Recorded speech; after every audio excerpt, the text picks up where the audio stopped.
Hey, everybody. My guest today is Professor Eric Heinze, and we're going to talk about free speech. Thank you so much for joining me. It's a pleasure to be here, Jason, and to meet you. Okay, so you recently published a book a couple of years ago called The Most Human Right, and I want to hear why you think free speech is the most human right. Yeah, very simple. Throughout history, countless societies have all had their various understandings of right and wrong or just and unjust. And so I guess these concepts have been around with humans for as long back as we could ever trace. And if we look in today's world, things such as states torturing or unjustly killing or unjustly arresting or intruding upon people's privacy, right? All of these things are commonly cited as concerns for human rights. Now, each of those, and we can name many other examples, I would say count as goods, right? It counts as a good when the state does not torture you. It counts as a good when the state does not arbitrarily kill you, and all the way down the line. Then the question is, what makes a good into a right? Right? Because as I said, throughout history, all societies have had all sorts of concepts of good and bad. But concepts of rights as ways of protecting goods are something very distinctive in history, rather rare and recent in history, and still perhaps not as widespread as we would like to think. So if we care about protecting goods by using rights, then what that means is that individuals whose goods we wish to protect must always have full opportunities to pursue these goods, right? To demand them from their governments, to seek them in courts, to speak about them in the town square, to write about them in the press, in the media, online, and so on and so on. It's only when we are empowered and protected in pursuing and demanding and dissenting about and protesting about our goods can we then say that we have rights to those goods.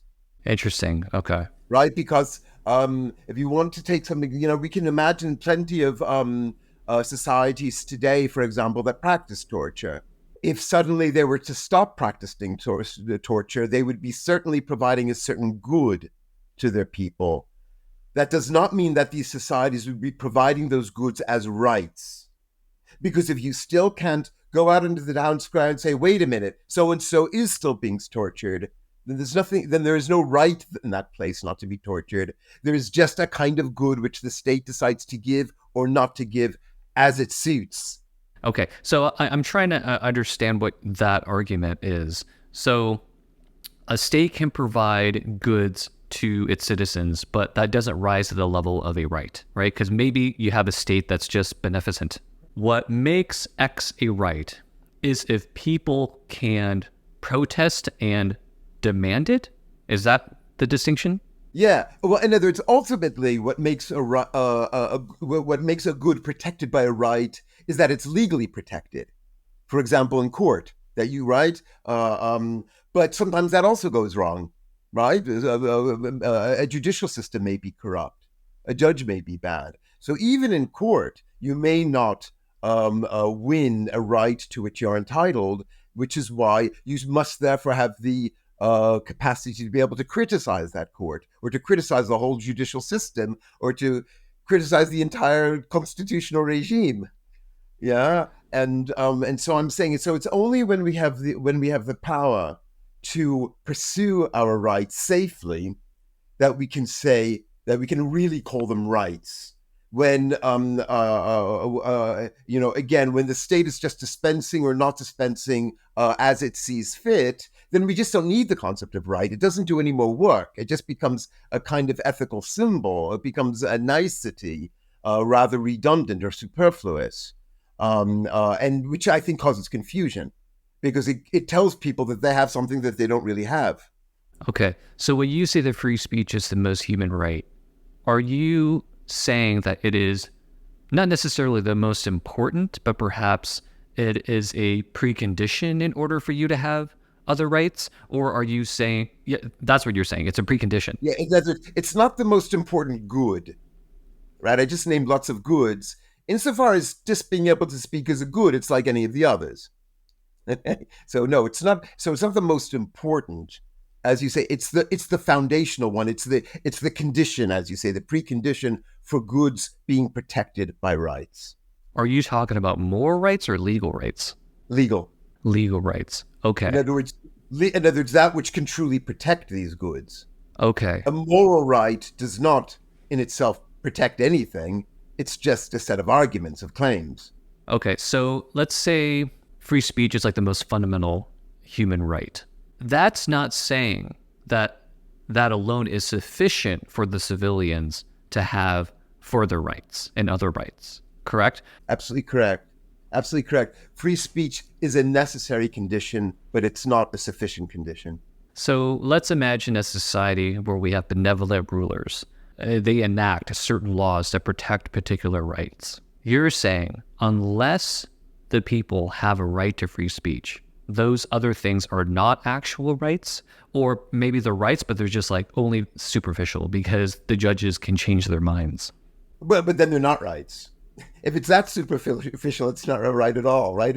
It's in the word superficial, right? In other words, it's not really a right. Yeah. In other words, in that, and I think, and it's interesting that you come up with that sort of hypothetical. We're on the same wavelength because that was kind of precisely the kind of hypothetical that I go through in my book, right? Because it's the obvious one that pops up. And that's kind of another word that I give to the scenario that you've just described is sheep farming. What do you mean by sheep farming? Right. In other words, right. Yeah, you can give sheep everything they want to also without them having to talk and to demand any of it, right? And so maybe I shouldn't use that analogy. Maybe it's a bit too vicious. But my point is not even to denigrate the kind of society you just described. Incidentally, the kind of society you just described might be superior. I'm willing to entertain that possibility. All I'm saying is not a rights society. The concept of right is just redundant in that society, or it would just be ornamental, or as you say, superficial. It would mean nothing. We would only be talking about goods. Maybe that would be better, right? That kind of platonic solution. So I'm not. So in my book, again, I'm making very modest claims. I'm not asking whether a rights-based society is the best, right? Whether it's superior to anything else that ever existed. I can't know that, or ever could exist. I certainly can't know that, right? So I'm not saying that a rights-based society is better. I'm only asking what's necessary if we want one. I wasn't sure where you were going with that sheep farming thought experiment, but I think it's actually quite useful because it makes me think of our treatment of animals, right? Animals can't make demands on us. They don't have corresponding duties. And yet a lot of people think that animals should have legal rights. And maybe depending on the species, they have very specific legal protections. And you're saying that's not really a right? I don't think my book has any implications one way or the other. You could read it either way in terms of animal rights. Because when I say that goods become objects of rights, protected by rights, only through free speech, that doesn't necessarily mean for each and every conceivable individual, because we know that there are some individuals who, for other reasons, would not be able to avail themselves of free speech in order to pursue their rights. But I don't think that causes a great problem for my thesis. My thesis is about, generally speaking, within a community where speech can take place and where such individuals can, of course, be protected by other means. In other words, where the fundamental default is one of free speech, at least about the goods that we need to lead our lives, which are many. And so I would say it's the same about animals. You can make my book perfectly compatible with animal rights, insofar as speech would still be required if we were to say that animals genuinely have rights. Because without somebody having free speech to speak for them, the state, again, would be free to do whatever it wants, or to allow people to do whatever they want to animals, right? So all my book can tell you is what would be required if we wanted to recognize animals as having rights. The question of whether they should have rights is a fascinating one. Lots of interesting articles about it, but another topic. Okay, so let's get to some controversial issues. Let's say we're talking about free speech on college campuses. Okay, so if you're saying that the right to free speech is like a necessary condition for other rights to exist, then it sounds like it needs to be protected. It sounds like you are claiming that it is very important, given that we want to live in a rights-based society. And perhaps, given the nature and purpose of college and universities, that right should be even more protected on those campuses. Is that what you think? No, I think it has to be protected everywhere. Okay. So to what extent do you think it needs to be protected? Like, what do you think the limits of free speech are? One of the fundamental distinctions that's drawn among that's drawn by people who study free speech is between content and viewpoint. Yeah, and so let's say there's a battle going on about abortion rights. Yeah, so the content is abortion. That tells you nothing about whether people are opposing it or favoring it or defending it. Yeah, we just know what the topic is. So that's the content, right? So if a government bans any discussion about abortion, that's a content restriction. If, on the other hand, the government only bans pro-abortion rights protests, then it's taking a viewpoint, right? So it allow people to continue talking about abortion if they're opposing abortion rights, but it will not allow people to agitate in favor of abortion rights, right? That would be called viewpoint discrimination. Now, of course, what's interesting is that in practice, this distinction can become very slippery. It doesn't simply work on paper. For example, if a state were to say absolutely no discussion of abortion, right, and if that were a state that heavily restricts abortion rights, then the pro-abortion activists, they may be happy. They wouldn't need to protest. So that would look on its face like a viewpoint neutral, like a purely content-based viewpoint neutral restriction, when of course it would really just be a viewpoint-based restriction. And so once we start with this distinction between content and viewpoint, it would be impossible for all content to be protected, right? Some content has to be subject to restrictions, such as passing nuclear secrets to foreign powers, or me scrawling graffiti on the front of your home. So in both of those cases, it's not done on the basis of any particular viewpoint. My reasons for passing on secrets, whether I'm passing them on to a right-wing regime or to a left-wing regime, for example, right? So it's just an absolute ban on me passing nuclear secrets to any foreign power, friend or enemy, right or left, and so forth, yeah?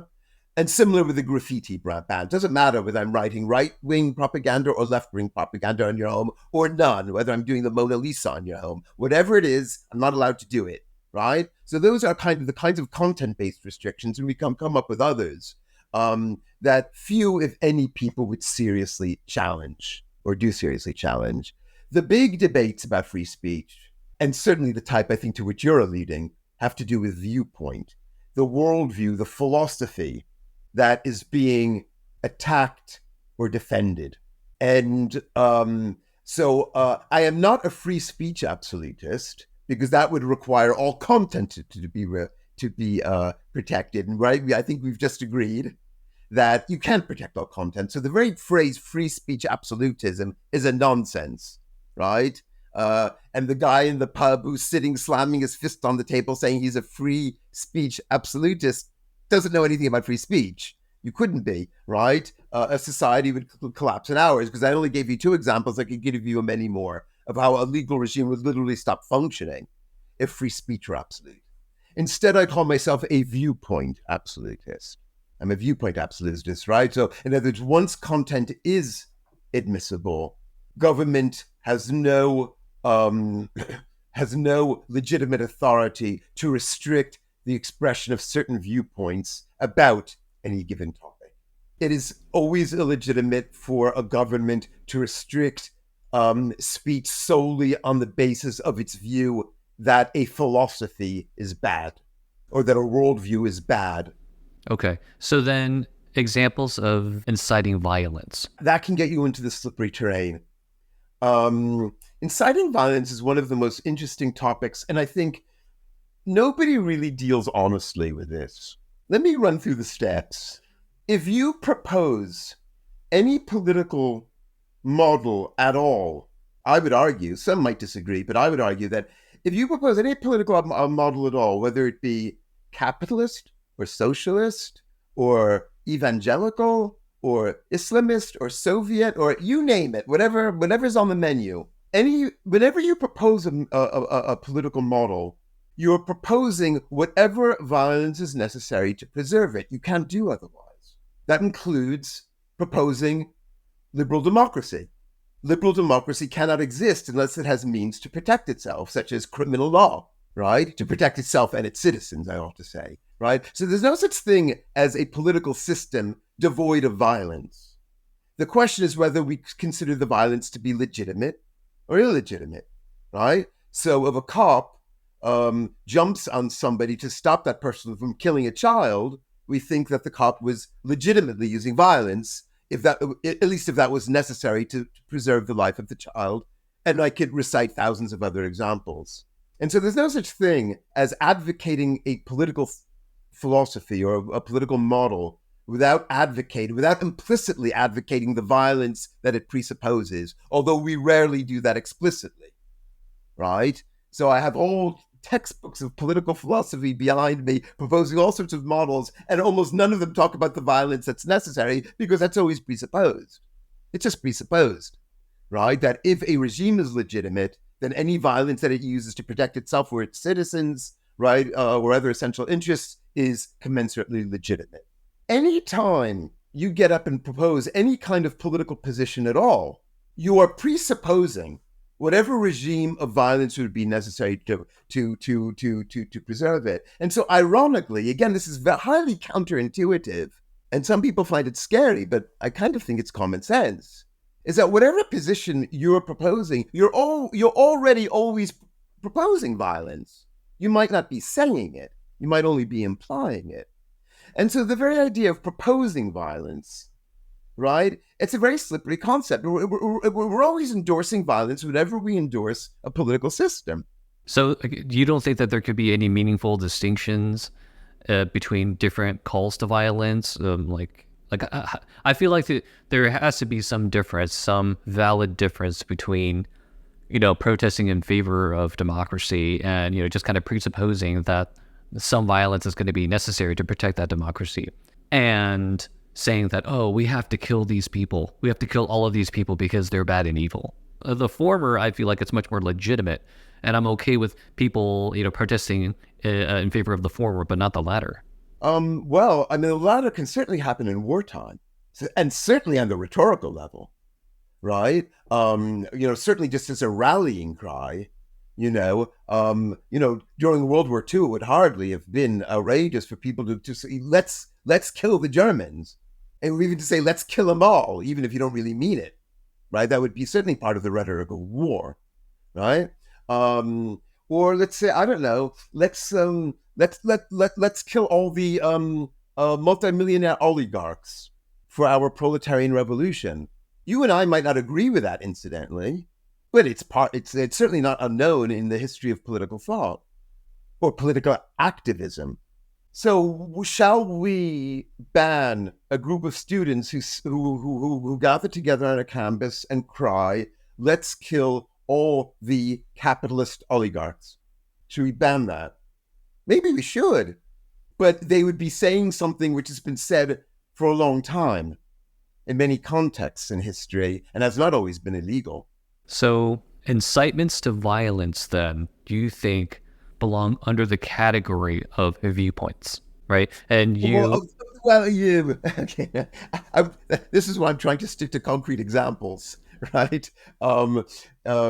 You might again here the United States offers some helpful examples. The 1969 case of Ohio versus Brandenburg, which where the United States Supreme Court imposed something rather more restrictive than just incitement to violence for this very reason, because for decades it had before it cases involving revolutionary socialists, right? Who, for a long time had been subject to criminal law, right? And then in a whole series of cases, over time, and particularly after World War II, a lot these people were just looking much less dangerous, and it was just looking like viewpoint suppression, right? And a number of interesting opinions written. I mean, one that obviously comes to mind for me is that by William O. Douglas, one of the Supreme Court justices, right?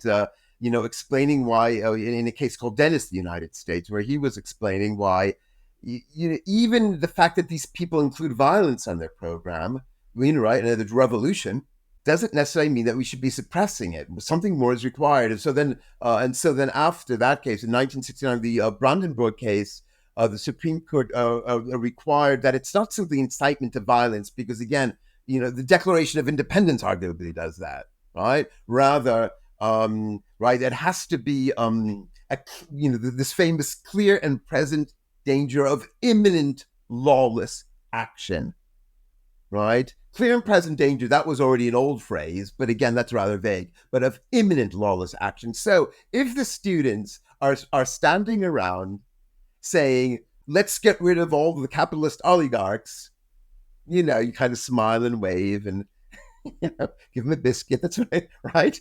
The idea that they're really posing a threat, I think we need a lot more than that. On the other hand, if they see, some suits walking, across the quad, they look like they look very much like oligarchic capitalists. They say, let's go get him. Okay, right? That's the sort of thing that can be at least under the United States standard, that can be legitimately penalized by the criminal law, because right. So because incitement can mean anything. But if you incitement, in a kind of immediate foreseeable future among identifiable individuals, a bit more in the nature of a kind of collective criminality. Yeah, sure, of course, right? Because the law has always punished and rightly punished collective criminality, right? So when it starts spilling over into something like collective criminal action, then yeah, we expect the law to penalize that, again, to carry out its role to protect us. So then I guess the hardest question is there a gray area between these two scenarios that we've just sketched, right? And of course there is. There always is. And that's where that's where it becomes very hard to start promulgating general rules. You can't. They start becoming very situation specific. This conversation is making me think about Mill, of course, and his example of, like, free speech is good, but and we should allow for it, but not when like an angry mob is collecting in front of a corn dealer's house and somebody is saying that we have to kill the corn dealers, right? That would be an imminent danger. Yeah, well, yeah, that's it. That you might say that scenario is kind of between the two that I sketched, and then we'd have to say, I mean, if we take that scenario exactly on those terms, then it looks more like imminent lawless action, like the sort of thing that Mill rightly argued could be suppressed. Because, in other words, there's too little missing now for speech to turn into action. It's too uncertain. It's too unclear. Yeah, theoretically, they could all just calm down, but we can't expect society to take this risk, to wait to the last possible moment before a crime is committed. That's just nuts, right? So, of course, when some likelihood is beginning to crystallize that harm might be done to people, yeah, that, of course, changes the situation. I'm wondering if your approach is based on a deontological or like utilitarian philosophy. The core principle, which I outlined earlier, that free speech is a necessary precondition for goods ever to be protected by rights, is a deontological claim. It's categorical. It's not utilitarian. And I'm not saying this because on balance, it just works out better that way. I'm saying it kind of as a tautological matter, as a matter of definition. It could not be otherwise. In a sense, you could say I'm just defining rights that way, because I think otherwise the term right becomes superfluous. It just collapses into goods, which incidentally is largely what happens if you study so-called human rights at the United Nations. 99% of what people are chattering about at the United Nations when they claim to be talking about human rights, it's just provision of goods. It's just provision of goods. And that's good. Goods are good. I'm not saying that's the same, and it may be the best they can do. I'm not demanding perfection. I'm simply saying that that the word rights is just pretty much redundant the way they use it, or again, or symbolic and ornamental. It might have a certain, a certain talismanic attraction or appeal to it, and then fine, if that helps, so much the better. But we're not really talking about rights. I really want people to be clear. I think the concept of a right is a quite precious, and again, historically very unusual one, right? In terms of the fundamental rights, leaving aside just ordinary, property rights and that sort of thing. Right? This idea that the individual is enough to become a locus of certain guaranteed protections. This is quite unusual in history, and I think, and it may be precious. And therefore, one of the reasons I wrote the book is because I don't like it being bandied around and so loosely used and simply collapsed into goods. So, do you think that there should be any limitations on hate speech? Like, what are your general views on hate speech? Once again, the United States law I find quite helpful here. Overwhelmingly, if you read some of the leading American experts on free speech, well, let me start again. If you read some of the leading American defenders of free speech, and I mean the really classy ones like Nadine Strossen and Robert Post and Jim Weinstein, and we could name a few others, right? Whose work has been very, very helpful for me. All of them accept a certain decision of the United States Supreme Court that was decided as far back as the 1940s, which outlined what's known as the fighting words doctrine. If you just have some racist, for example, just standing on the street shouting at people, right? The Supreme Court said, this is really not what the framers of the United States Constitution had in mind when they were talking about, the kind of free speech you need to get a democracy running and to make it stable and prosperous. Yeah. In other words, right. And so people like Robert Post and Nadine Strossen and Jim Weinstein and others, right. So they're happy with that decision. Now I'm happy with it, right. I'm happy with that principle, right. And so it's not about protecting people who do targeted, right, direct harassment, right, or stalking. Which could be immediate or even online, for example, sending hate messages, death threats, right? This happens all the time, right? And so I have no problem at all with penalizing that kind of speech. The real problem comes with, and certainly that kind of speech would have nothing to do with pursuing one's human rights, or if somebody could tell me how, I'd be very interested to know. The real problem comes not in these kind of individualized, one-to-one, directly targeted situations. The real problem arises in what you could call more general speech made to general audiences. Yeah. Where, no particular individual is calling another particular individual some sort of racist or sexist or homophobic or whatever other epithet, but rather simply expounding some general idea about the malice or inferiority or stupidity or greed or whatever of such and such a people or a race or ethnicity or religion or whatever. And those are the debates we're having when we're having debates about free speech. At least as far as I'm concerned, those are the only serious ones. You do get a few nutcase libertarians who would even protect the first type. But again, if you spend your days reading books about free speech, very few people think that's an interesting or important argument. The real argument is about what can be said in general to general audiences in general terms. That's where we really end up at each other's throats. That's where the real debates are, and they are difficult debates. I hope I don't underestimate for a moment the stakes, but my view is that if a democracy has the resources to protect victims and the willingness to protect victims, and I mean actual or potential victims, because we're talking about potential ones, right? To identify and to protect potential victims, then it should not censor individual speakers. Now, here's where the problem arises, right? If you and I had been chatting, I don't know, maybe as recently as, say, 25 or 30 years ago, I probably could have just stopped my sentence there. The problem now is that we live in a world of of information technology, right? Of online communication, which vastly amplifies the power of what's said, right? I think somebody could have safely said 25 or 30 years ago, Well, I mean, that's what this Brandenburg case was about of 1969. It was just general racist epithets. It was basically, Ku Klux Klan. It was a Ku Klux Klan meeting, yeah, and they were doing their, I don't know, I can't remember the exact. It's been so long since I've read it, but I think they had some of their paraphernalia. Maybe they were showing some dumb little propaganda film and wearing their little costumes. The whole shebang, right? But there was just them, and this is what they gathered periodically to talk about. But they were not saying, "Come on, let's go, go get your pitchforks and let's go to the next village and and kill a few, or whatever." They were not doing that. They were just kind of fantasizing about their ideal world, and that's why the Supreme Court decided when the Supreme Court in that case decided that that kind of speech is vulgar and hideous and hateful as it is, had to be constitutionally protected. What was built into that decision was that states or the federal government have the resources to protect victims in time.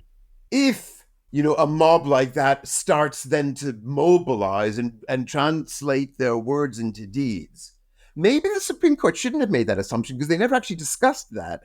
But it's the only plausible assumption that can be made. They certainly never said that they thought that free speech was more important than human life, and nor did any of them believe this. And so built into that decision was the idea that the United States is essentially strong enough to protect innocent victims. We could debate whether it was doing so, particularly in the 1960s, but the Supreme Court at least thought that it had the resources to do so, and arguably the duty to do so. Of course, not all democracies necessarily have those resources. With the best rule in the world, they might not be able to protect victims, and then I'm not sure that I could try to import my views to such a society. And I say this, but this is actually more this topic of my first free speech book from 2016. Right, called Hate Speech and Democratic Citizenship, and there are, I clearly argue that, that my views, I could not reasonably expect them to be adopted here and now in more than maybe a dozen or two societies. I'm quite aware of this, but I was still trying to understand. But what does democracy require, right? And what can we expect of a democracy? Yeah, the example that you cite came to my mind as well, where you have a group that has a political aim, right? Like white nationalists have a political aim. They have this ideal society and that they want to see realized. And they won't necessarily say this one particular person is inferior. They'll say these types of people are inferior and we don't want them here, right? And they'll give particular arguments. Oh, our cultures are different as well. And, diverse cultures tend to conflict. And so we don't want that. And if you want to protect viewpoints, that does seem like a viewpoint. Yeah. It's a disgusting one, but it is one. Yeah. Okay. So then the line that you would draw then between hate speech and just disgusting viewpoints is that hate speech is directed towards a particular individual? No, it's all hate speech. Oh, it is hate speech. Okay. It's all hate speech. But I'm saying, but so then the question is whether all hate speech should be prohibited. Right. So again, for that classic fighting words scenario, yeah, I think there's widespread agreement, even among the most zealous free speech advocates, that it's fine to penalize that type of hate speech. Again, the harder question is hate speech which is articulated in general terms to general audiences. I see. Okay. Yeah, that's difficult. It is difficult to kind of draw the line out. I can understand why people would want to ban hate speech that is not aimed at a particular individual, right? I mean, you may even think that that's more important to ban because it's not just directed at a particular individual. It's right. It's like aimed at a race or a religious group or something like that, and that means it's more dangerous. Well, yeah, and that's the question. Does that make it more potent or more diluted? I'm not sure we can say in the abstract, incidentally, right? I know my good friend Alexander Tsitsis over at Florida State University, I believe he is. Yeah. For him, it becomes more potent, and he cites examples such as Rwanda or Nazi Germany. We've had this discussion several times.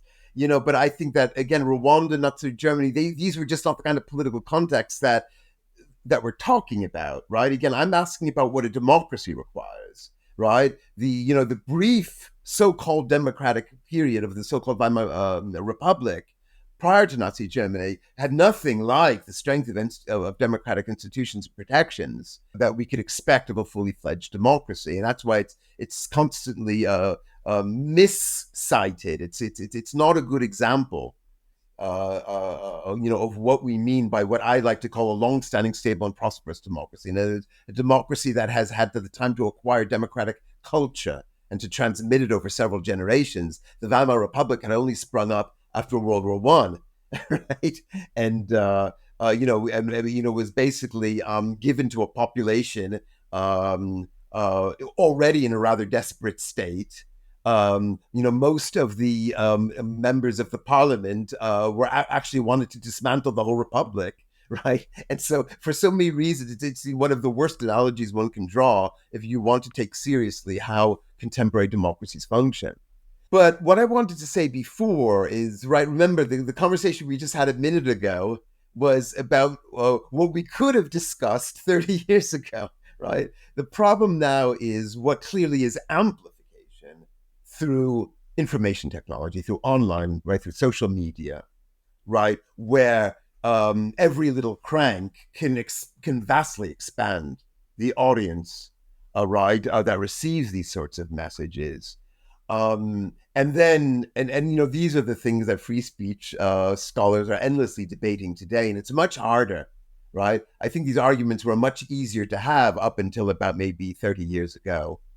They're just harder arguments to have now because, in what way are you regulating it? I have to say, here's where I'm very much at odds with the United States Supreme Court, right? The United States Supreme Court does not necessarily draw clear lines between the speech rights of an individual citizen and those of, say, a corporation.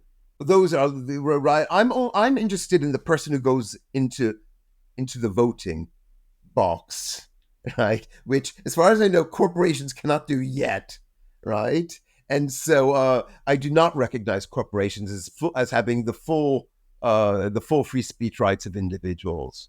I think that's dangerous for democracy, and therefore, when we're talking about corporations like X and Meta, and you know them all, whether they should have the full free speech rights of any individual citizen, right? As a practical matter, that's essentially impossible under current conditions because they want to operate internationally, and so they're subject to, in particular, European regulation, or Canadian, which has just been introduced, right? British, French, German, even also EU level, right? And so if they want to operate in all of those jurisdictions, they actually have to be subject to rules that go far beyond the freedoms of the First Amendment, right? That are far more restrictive than the American First Amendment. So it's a purely practical matter, right? Because we've been talking a lot of theory. As a purely practical matter, these companies as business decisions, as pure profit-driven decisions, are all of a sudden willing to censor all sorts of things, with no rhyme or reason. You can barely figure out why why such and such a post was deleted, another was not deleted, another just kind of demoted, another promoted. Again, often there's just profit motives of stirring there in the background, right? So we're in an entirely new environment where, the kind of classical free speech principles of the Enlightenment running through, the framers of the Constitution, and then to the United States Supreme Court in the days of William O. Douglas and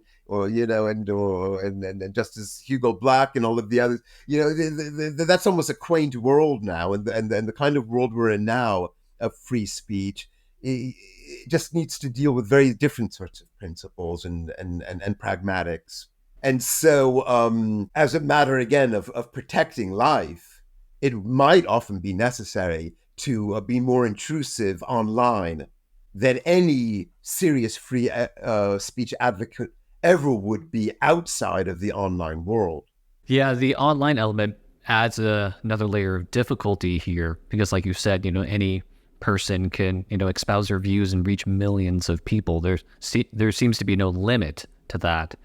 So I'm glad that you mentioned, X or Twitter.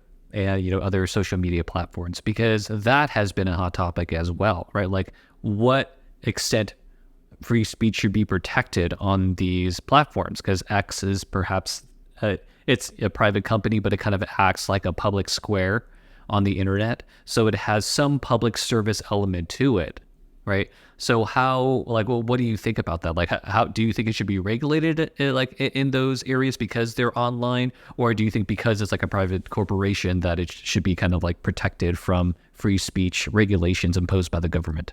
It becomes so hard just to say sort of what do I think, because in a sense that becomes so irrelevant when you're looking at the actual regulations that are going on, the regulatory regimes that are in place, right? If we're talking about, in other words, not about online speech in the abstract, but the online speech that we have today in our 2024, right, operating globally or quasi globally, and therefore subject to many legal regimes, all the dynamics change. So, for example, again, let's go back to what I was saying before, right? In our kind of pre-internet world, as I was saying before, where some of these discussions were a little easier to have, we could meaningfully ask whether a state is able to protect innocent victims, right, from speech, and whether there was a duty on a state to protect its citizens from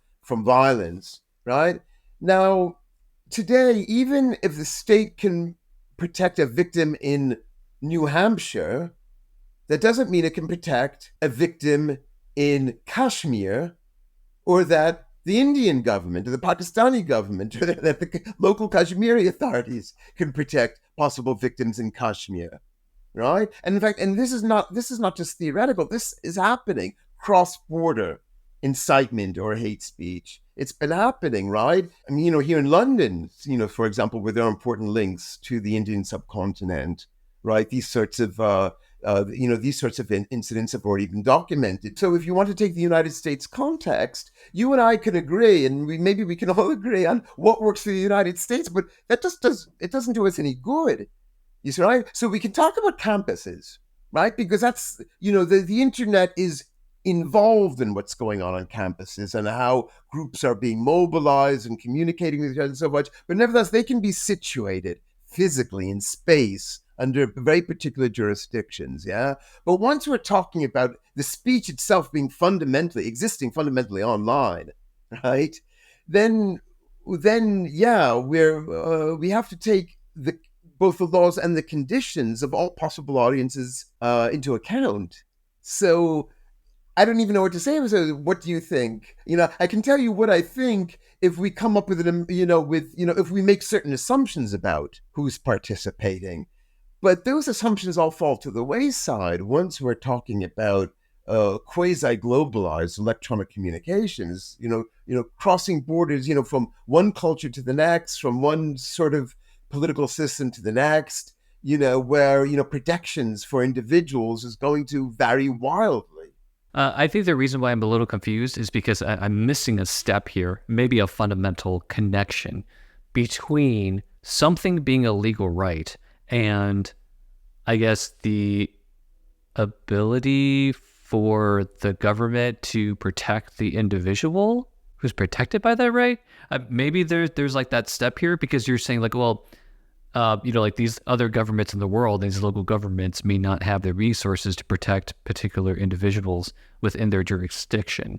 And I'm not sure how that necessarily relates to whether or not we should allow something like, hate speech on Twitter. Because the question is whether Twitter is received in that country. Yeah, sorry. I'm sorry. I should have been clear about, because that's what I meant when this has actually happened, right? So you have people in London, from some Southern Indian backgrounds with Southern Indian connections. That's quite common here in right here in Britain, where you have people with families living kind of very fluid boundaries. And so you'll have people sitting safely in a basement in London, directing hate speech into India, which millions of people might be hearing, and nobody in England even knows about it, right?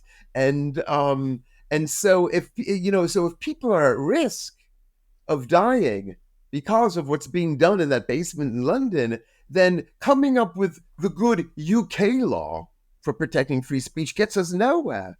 Oh, but doesn't that give the UK government a reason to restrict that type of speech? I don't know if they can actually do that because you know, like we're talking about the internet, right? But if it's the case that the target, the potential victim, cannot be protected by its local government for whatever reason, that doesn't that give reason on the initiating or like the country where that person resides in to kind of restrict that speech? Sure it does. And that's what a lot of this new legislation is about. Again, in Britain, in the EU, in Germany, and yeah, sure, sure. Of course, it's a practical problem that you have to know it's happening. But yeah, fine. That depends. That just depends on your monitoring capacity. Okay, so we can assume, some decent monitoring, reporting, right? There are all sorts of procedures. Um, but then you see another problem arises. These companies, they just want to make money. And so governments can tell these companies, essentially, just to keep it simple. I mean, this new legislation, its foreseeable effect is to give government powers to coerce companies to delete posts, to put it very, very simply, right? Within particular time frames and through particular procedures and so forth, to make it also easier for people to report directly. If companies are not deleting dangerous tweets, and so on, right? But then the question is whether internet companies with that kind of power and even being able to cite legal reasoning, be able to say, well, it's the government which is requiring us to take down certain things. Well, what then exactly are they taking down? Are they only taking down those sorts of tweets which are really putting lives at risk? Or are they also taking down tweets or postings, I should be saying, right? Are they also taking down postings of legitimate political dissidents who want to topple a repressive regime, for example, right? There was a question about, at the outbreak of the Ukraine war, right? When, Ukrainians were mobilizing, and yeah, some were saying things like, we need to kill Russians, right? As I said before, that's not unusual, given that sort of a scenario, that kind of invasion which took place, and right, and the kind of brutality that's been inflicted on Ukraine, right? And so if Twitter were to come along and say, oh well, we didn't want there to be incitement of violence, well, you see, so these it becomes very, very hard to promulgate abstract rules. In fact, if you look at this legislation, some of it just goes on for pages and pages, and it becomes highly technical. And a lot of us who study this area, a lot of us, we just haven't a clue. We sit around asking each other. There used to be a time when we would go to conferences to explain things to each other. Now we're just kind of asking each other, well, what does this actually mean? And what does that mean? And how is this all going to be implemented? And how will this ever be coherent? And how will it ever be transparent? How can we, we don't even know who's doing this monitoring in these companies. We don't necessarily know what kind of qualifications they have, what biases they have. Right. Well, with Elon Musk, we have some sense of his biases, right? But it's so our entire linguistic world has become very opaque. Okay. My last question is in regards to, I guess, again, the restrictions of free speech. So it sounds like you're amenable to the idea that there should be some utilitarian considerations, right? Like if the danger is great enough, then we can legitimately restrict free speech. And one example that I had in mind was something like anti-patriotic speech when your country is at war, right? So there's risk of undermining the war effort or something like that. What are your thoughts on that? Well, in Vietnam, right? If you look through the archives, about sort of reports about, for example, student protests during the Vietnam War. I would say some of the statements or symbols could have been interpreted as anti-U.S. In other words, not just kind of in a constructive spirit, say, waving peace signs and right, saying let's pull our troops out, but actively, but much more ideological, accusing, the United States of being, imperialist, militarist, and so forth. And therefore, I think some of the sloganeering was easily construed as anti-patriotic or anti-US. Again, these are very slippery terms. right? But waving Viet Cong flags, that sort of thing, right? And so could have been seen as, as anti-patriotic.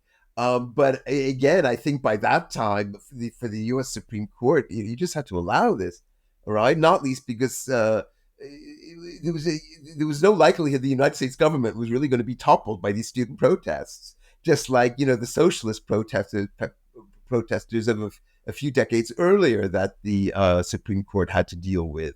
Okay, so it's okay to allow that speech because, I mean, the danger that they pose wasn't very great. But let's imagine that the danger was greater. Like it wasn't just students, protesting on campus, like down with the USA, right? It becomes wider. I don't know.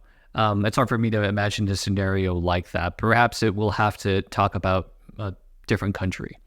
But if the danger becomes that great, that it could undermine the war effort, and perhaps that country would just be demolished.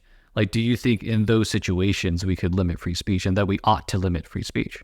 Well, I'll be a little pedantic here. That it's not we, then it's somebody else, right? But okay, I get the question, right? So I mean, again, Ukraine comes here to mind, and that's a tough one, right? I mean, to say, whether Ukraine authorities should have the license or the power, indeed, the legitimate power to, say, arrest pro-Russian protesters.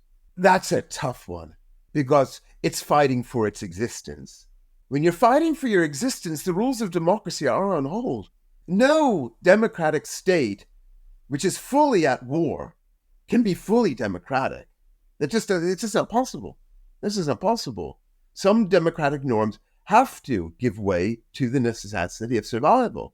And Ukraine here would be a stellar example, right? Again, as a practical matter, I think these sorts of arrests have not been common, right? Anybody who's still kind of, on Ukrainian territory is not going to do this. But I think it's a very good hypothetical. It's certainly not far-fetched. And I'm not sure I want to say, for a country like Ukraine, up against an adversary, right? If we're up against Albania, maybe I would take a different view, right? But up against an adversary like the Kremlin, I'm not sure I'm going to say that under those circumstances, it might not reasonably arrest and maybe detain. Exactly how far that should go, how far such a person should stay in prison or be, that would be a tougher thing. I would say, you getting into the nitty gritty of that, but I think it would be arrogant for me to say that the Ukraine has to allow that kind of speech under active attack by Russia. Okay, I think it's a good place to wrap things up. Thank you so much for being here. Thank you, Jason. I've enjoyed your very challenging questions enormously.